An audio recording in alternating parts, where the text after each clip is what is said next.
இந்த கொடியினுடைய வடிவமைப்பு ஆந்திராவை சேர்ந்த பிங்களி வெங்கையா முதலில் வடிவமைத்தார். அதன் தொடர்ந்து சுரையா தியாப்சி அவர்கள் இதற்கு முழு வடிவம் கொடுத்தார். இப்போது கம்பீரமாக இந்த கொடி பறந்து கொண்டிருக்கிறது. அருமை பெரியோர்களே, உங்கள் இதயங்களில் ஒரு படபடப்பு இருக்கிறது அல்லவா? இந்த கொடி பறப்பதற்கு எத்தனை உயிர் தியாகம், எத்தனை உறுப்பு தியாகம், எத்தனை குடும்பங்கள் மறைந்திருக்கிறது, இந்த பூமிக்குள் எத்தனை பச்சை ரத்தங்கள் பாய்ந்திருக்கிறது என்பதை நீங்கள் நினைத்து பார்க்கிறீர்கள் அல்லவா? ஆம், உண்மைதான் அன்பு பெரியோர்களே. இந்த கொடி இந்த கம்பத்தில் ஏறுவதற்கு நாம் 339 ஆண்டுகள் போராடி இருக்கிறோம்.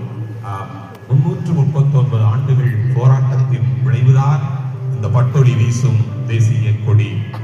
ஆமென். அன்பு பெரியோர்களே, காண செல்ல வேண்டும். தாய்மார்களின் பெற்றோர்களின் தியாகத்தால் விளைந்தது.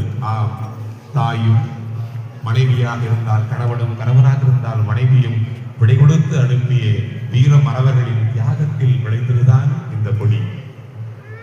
பூமி தாயின், பாரத தாயின் மடியில் சாய்ந்த எண்ணற்ற வீரர்களின் மார்பில் அமைக்கப்பட்டிருக்கிறது இந்த கொடி கம்பத்தின் அடித்தளம்.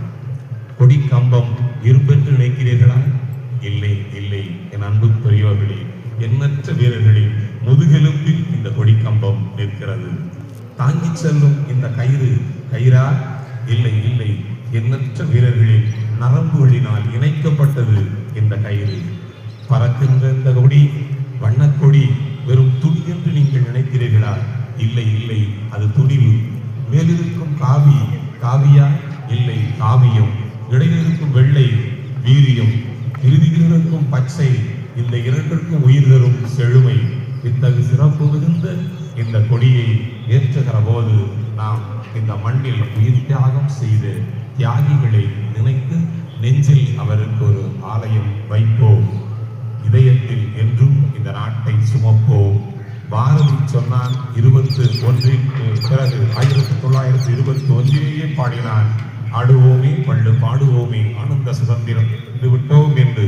அதுபோல் இங்கு நாம் தீக்ஷித் பாரத் என்று 2047 இந்தியா வளர்ந்த உயர்ந்த வல்லரசுகளின் தலைவனாக இருக்கும் என்பதில் எல்லளவும் சந்தேகமில்லை. அதற்கு இந்த கொடி கம்பத்தின் கீழ் நிற்கும் நீங்களே சாட்சி. வெல்வோம், வாழ்வோம், வாழ்க பாரதம். ஜெய் ஹிந்த்.